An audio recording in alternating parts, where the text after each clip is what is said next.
Hello student, this is Priya. Welcome back to our channel commerce world tutorial. मैंने start किया है economics chapter number 3 demand analysis. उसमें आज मैं बहुत इंपॉर्टेंट क्वेश्चन कवर करने जा रही हूँ, assumption of law of demand. इसके पिछले वीडियो लेक्चर में मैंने आपको लॉ ऑफ डिमांड बताया, उसी के साथ ये क्वेश्चन पूछा जाता है कि explain the law of demand with assumption. अगर अजम्पशन पूछता है तो अजम्पशन, या एग्जेप्शन पूछता है तो एग्जेप्शन। तो आज हम स्टार्ट करने जा रहे हैं assumption of law of demand. Assumption का मतलब आपको पता है, अजम्पशन का मतलब होता है कि अज्यूम करना, यानी किसी भी चीज़ को सोच लेना कि हाँ ये ऐसा ही होगा, यानी एक पॉजिटिव थिंक रखना कि हाँ ये ऐसा ही होगा, 100% उसको अज्यूम करना है आपको। तो इसके पहले आपने अगर फैक्टर्स अफेक्टिंग डिमांड नहीं देखा होगा तो उसका वीडियो देख लेना, क्योंकि वो और ये अजम्पशन दोनों एक ही जैसा है, सेम पॉइंट है। सिर्फ उसमें जो पॉइंट है, इसमें इस पॉइंट में क्या कर दिया है, कांस्टेंट या नो चेंज। कांस्टेंट मतलब सेम, और नो चेंज का मतलब होता है कि उसमें कोई भी चेंजेस नहीं होना, ये हमें अज्यूम करना है। तो फर्स्ट पॉइंट है आपका constant level of income. Constant level of income का मतलब है कि लॉ ऑफ डिमांड क्या कहता है, कि लॉ ऑफ डिमांड क्या है। सबसे पहले तो लॉ ऑफ डिमांड क्या कहता है, लॉ ऑफ डिमांड कहता है कि जब प्राइस हायर होगा तो डिमांड कम होगा, और जब प्राइस लोअर होगा तो डिमांड लार्जर होगा। यानी जब प्राइस कम होगा तो डिमांड ज़्यादा, और जब प्राइस ज़्यादा होगा तो डिमांड कम। ये हमारा एक फंडामेंटल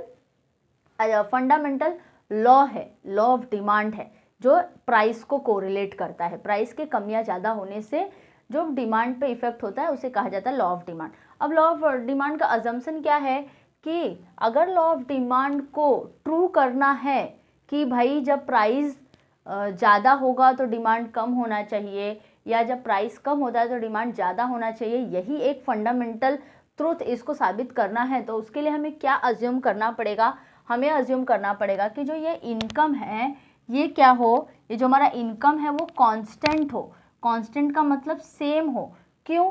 क्योंकि जब लोगों का इनकम बढ़ने लगता है, जब लोगों का इनकम बढ़ने लगता है तो प्राइस कुछ भी हो लोग डिमांड करते हैं। लेकिन डिमांड कब ज़्यादा होना चाहिए, जब प्राइस कम हो। अगर प्राइस ज़्यादा है और फिर डिमांड भी ज़्यादा हो रहा है तो हमारा जो लॉ ऑफ डिमांड है ना वो फॉल्स हो जाएगा। उसको ट्रू साबित करने के लिए, उसको ट्रू है ये करने के लिए हमें क्या करना पड़ेगा, हमें ये अज्यूम करना पड़ेगा कि जो हमारा जो कंज्यूमर का इनकम है वो हमेशा क्या होना चाहिए, रिमेन कांस्टेंट, यानी कि सेम होना चाहिए। जैसे आपने देखा होगा कि लॉकडाउन लग गया था, तो लॉकडाउन के टाइम पे जो गरीब हैं उनकी परचेसिंग कैपेसिटी कम हो गई थी। लेकिन भाई जो हमारे सेलिब्रिटी हैं, जो अमीर लोग हैं, क्या उनके इनकम पे कोई इफेक्ट पड़ा था, क्या उनके डिमांड पे कोई इफेक्ट पड़ा था? नहीं, क्योंकि उनका इनकम ज़्यादा है। तो उनका इनकम ज़्यादा है तो मार्केट में कोई भी प्राइस हो वो परचेस करेंगे।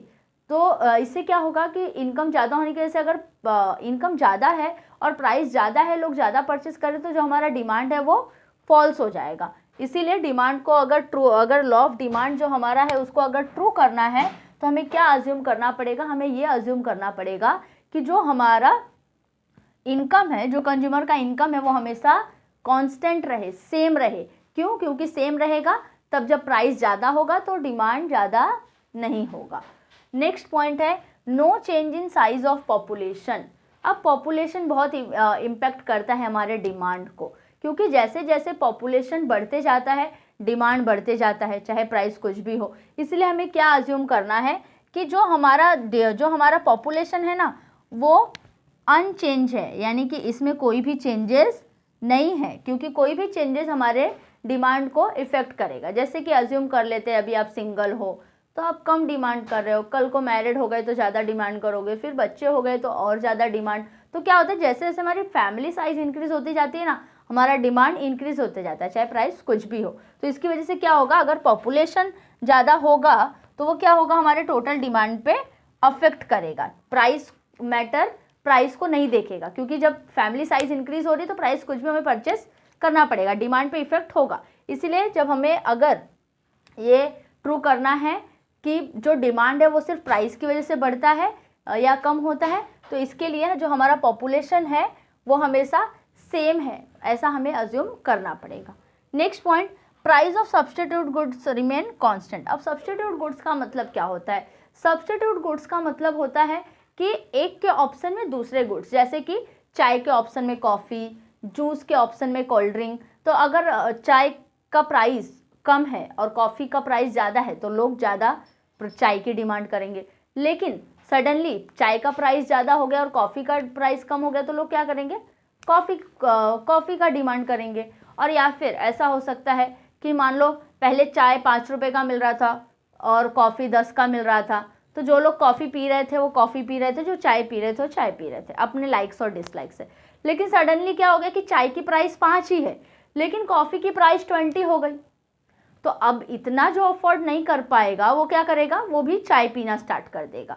तो उसको कहा जाता है सब्स्टिट्यूट्स। यानी सब्स्टिट्यूट की वजह से क्या हुआ, सब्स्टिट्यूट गुड्स की वजह से अगर एक की प्राइस में चेंजेस होता है तो दूसरे के डिमांड में चेंज होता है।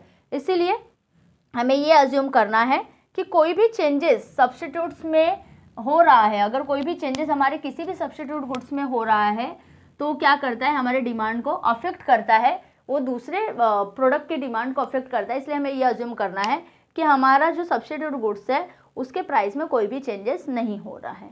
Next point, price of complementary goods remain constant. Complementary goods remain constant, यानी कॉम्प्लीमेंट्री गुड्स का मतलब क्या होता है, जॉइंट गुड्स जो एक दूसरे से जॉइंट होते हैं, जैसे car and fuels, ink and pen, ऐसे कुछ चीज़ें हैं जो एक दूसरे के साथ कॉम्प्लीमेंट होती है, ज्वाइंट होती है। यानी कि अगर एक के प्राइस में प्राइस कम या ज़्यादा होगा तो दूसरे के डिमांड पे इफेक्ट पड़ेगा। तो हमें इसीलिए क्या अज्यूम करना है कि जो प्राइस ऑफ कॉम्प्लीमेंट्री गुड्स है वो क्या है, रिमेन कांस्टेंट। यानी कांस्टेंट यानी कि सेम, ये भी सेम है, क्योंकि a price of one goods will affect the demand of other goods. Others यानी कि जो एक का प्राइस है वो दूसरे के डिमांड पे इफेक्ट करेगा। जैसे कि ऐसा सपोज कर लो कि अगर मान लो पेट्रोल का प्राइस बहुत ज़्यादा बढ़ गया है तो लोग कार खरीदना बंद कर देंगे। सिम कार्ड का प्राइस बहुत ज़्यादा बढ़ गया है तो लोग मोबाइल परचेस करना बंद कर देंगे। तो ये दोनों क्या है, एक दूसरे से ज्वाइंट है। तो इसकी वजह से अगर एक की प्राइस पे अफेक्ट होता है तो दूसरे की डिमांड पे अफेक्ट होता है। इसलिए हमें क्या अज्यूम करना है कि जो हमारा कॉम्प्लीमेंट्री गुड्स है उसका प्राइस क्या है, कांस्टेंट है, वो चेंज नहीं होगा। Next, no expectation about future changes in prices. ये काफ़ी इंटरेस्टिंग पॉइंट है कि जो फ्यूचर चेंजेस होने वाले हैं उसके एक्सपेक्टेशन को, उसको भी क्या करना है, हमें उसको भी कांस्टेंट या नो चेंज समझ के रखना है कि उसमें भी फ्यूचर में किसी भी प्रोडक्ट का प्राइस कम या ज़्यादा नहीं हो सकता है, ऐसा हमें अज्यूम करना है। क्यों ऐसा अज्यूम करना है, क्योंकि मान लो अगर हमें पता है कि ऐसा सीज़न आता है जिसमें हमारा अनियन बड़ा महंगा हो जाता है, 120 रुपीज़ 100 रुपीज़ kg चला जाता है, तो कुछ लोग क्या करेंगे, हमें पता है कि भाई ऐसे इस सीज़न में अनियन का प्राइस बहुत ज़्यादा होने वाला है, तो इसलिए कुछ लोग क्या करेंगे, अभी से स्टॉक जमा करके रख लेंगे। तो उससे क्या हो जाएगा कि अभी उसका प्राइस कम है लेकिन अभी उसका प्राइस ज़्यादा है, फिर भी लोग क्या कर रहे हैं, ज़्यादा डिमांड कर रहे हैं। फ्यूचर प्राइस को देखते हुए लोग अभी ज़्यादा प्राइस डिमांड कर रहे हैं, अभी कमोडिटी को ज़्यादा डिमांड कर रहे हैं। और इन फ्यूचर मान लो कि प्राइस ज़्यादा हुआ ही नहीं, प्राइस कांस्टेंट रह गया, सेम रह गया, तो उस समय पे उसका डिमांड नहीं होगा, क्योंकि डिमांड तो हमने पहले ही कर लिया है। इसीलिए हमें ये अज्यूम करना है कि फ्यूचर में कोई भी चेंजेस नहीं हो रहा है, फ्यूचर में कोई भी चेंजेस नहीं होगा। If consumer expect a rise in price in future they may demand more at present even at high price। देखो कि मतलब कि अगर कंज्यूमर ने यह अज्यूम कर लिया कि फ्यूचर में इसका प्राइस बढ़ने वाला है, तो वो क्या करेंगे, अभी का जो करंट प्राइस है जो कि ऑलरेडी ज़्यादा है उस पर भी ज़्यादा परचेस कर रहे हैं। और हमारा लॉ क्या कहता है कि जब प्राइस कम हो तभी डिमांड ज़्यादा होना चाहिए, लेकिन यहाँ पे प्राइस ज़्यादा है फिर भी डिमांड ज़्यादा हो रहा है। देखो प्राइस ज़्यादा है फिर भी डिमांड ज़्यादा हो रहा है, तो इसीलिए इससे क्या होगा कि हमारा जो लॉ है वो ट्रू नहीं होगा। तो लॉ को ट्रू करने के लिए हमें क्या अज्यूम करना है कि फ्यूचर में जो प्राइस है वो हमारा चेंज नहीं होने वाला। उसके बाद no change in taste habits preference likes dislikes fashions, ये सब कुछ है कि यानी हमें क्या अज्यूम करना है कि जो हमारे प्रेफरेंसेस हैं, लाइक्स है, डिसलाइक्स हैं, फैशंस है, हैबिट्स है, ये सारी चीज़ों में चेंजेस नहीं होना चाहिए, क्योंकि इन सारी चीज़ों में चेंजेस होगा तो ऑटोमेटिकली डिमांड में चेंज होगा। और डिमांड में चेंज कैसे होना चाहिए, डिमांड में चेंजेस तो सिर्फ प्राइस की वजह से होना चाहिए। अगर इन सारी चीज़ों की वजह से चेंजेस हो रहे हैं तो मतलब हमारा लॉ ट्रू नहीं होगा।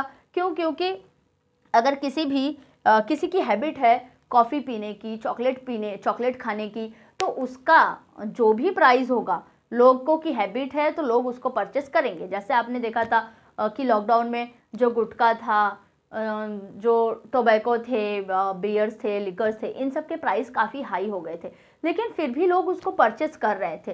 क्यों परचेस कर रहे थे? अपने हैबिट्स की वजह से, अपने लाइक्स और डिसलाइक्स की वजह से। तो यानी कि वो लोग क्या कर रहे थे? हाई प्राइस पे हाई डिमांड कर रहे थे। तो इससे क्या हो जाएगा? जो हमारा लॉ है वो रॉन्ग हो जाएगा, क्योंकि डिमांड कब करना है? जब प्राइस कम हो। इसीलिए हमें क्या अज्यूम करना है कि हमारे taste, habits, likes, dislikes, preferences, fashions में कोई भी चेंजेस नहीं हो रहा है। Next point, no change in taxation policy. अब जो गवर्नमेंट का टैक्सेशन पॉलिसी है ना, यह भी हमारे डिमांड को काफ़ी हद तक चेंज करता है, क्योंकि कुछ चीज़ें ऐसे होती है जैसे गोल्ड हो गया, लिकर हो गया, इन सारी चीज़ों पे क्या होता है? टैक्सेस बहुत ज़्यादा होता है। तो उसकी वजह से लोग क्या करते हैं? उसका डिमांड कम या ज़्यादा होता रहता है। तो गवर्नमेंट की जो पॉलिसी है, गवर्नमेंट की जो टैक्सेशन पॉलिसी है, उसका भी ग्रेट इम्पैक्ट होता है हमारे डिमांड पे। इसीलिए हमें क्या अज्यूम करना है कि जो गवर्नमेंट की टैक्सेशन पॉलिसी है उसमें भी कोई चेंजेस नहीं हो रहा है। तो अगर हम ये अज्यूम कर लेंगे कि कोई भी टैक्सेशन पॉलिसी में कोई भी चेंजेस नहीं हो रहा है, तो जैसे प्राइस कम या ज़्यादा होगा उसके अकॉर्डिंग हमारा डिमांड भी कम या ज़्यादा होगा। तो यहाँ पे आपका ये assumption of law of demand खत्म हुआ है, जिसमें आपको सब कुछ सिर्फ अज्यूम करना है कि ऐसा अज्यूम करना है, it is assume that no change in level of income, it is assume that no change in size of population. आपको सब में ऐसे ही स्टार्ट करना है। It is assume that price of subsidy goods remain constant. ये एक point आप एक्सप्लेन लिखने के बाद फिर जो ये लिखा हुआ है आप वो वैसे लिख सकते हो, तो इससे आपको ज़्यादा अच्छे से मार्क्स मिलेगा। आई होप कि आपको समझ में आया होगा। कोई डाउट होगा तो आप मुझे कमेंट्स कर सकते हैं। मिलते हैं नेक्स्ट वीडियो लेक्चर में exceptions of law of demand के साथ। तब तक के लिए थैंक यू। और वीडियो अगर पसंद आए तो लाइक, सब्सक्राइब, शेयर करना ना भूलेगा। Thank you.